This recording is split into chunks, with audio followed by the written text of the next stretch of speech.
The writing is on the wall. Softa Bottling, the company that almost succeeded in rivaling global firm Coca-Cola, is up for sale. I've got The owner, Peter Kuguru, admits that business environment has become tough and is now bowing to competition. because when you're competing with a multinational who get advantage for cheaper money to run his business, and then he competes with me, I cannot be able to compete with him. For 20 years, Softa had grown to a household name, but now the future looks blurry for Softa.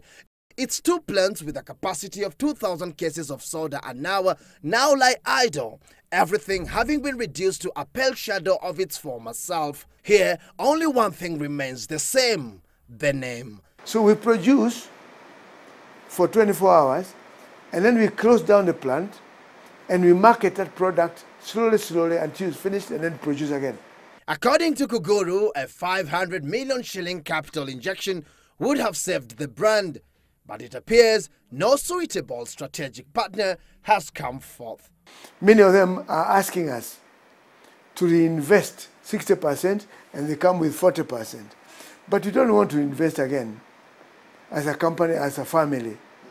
We're looking for someone to come in with more capital. That capital is something in the range of 500 million shillings, not much in the eyes of many local and international investors. That kind of investment will be able to bring in enough business to make an investment return that makes sense. And now the man who gave consumers the freedom to choose has no choice left for himself.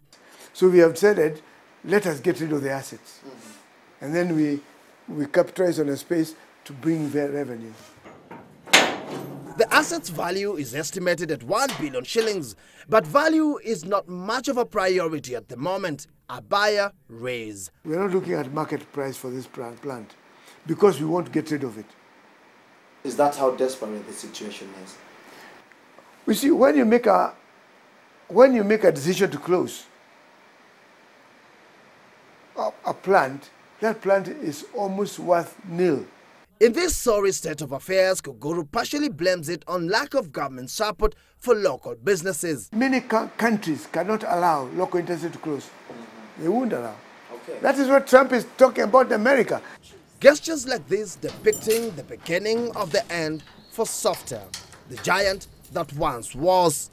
Now the wind-up plan marks the grimmest chapter for Softa and no doubt the last days for one of the country's best-known homegrown companies. Patrick, Igunza Citizen Business Center, Nairobi.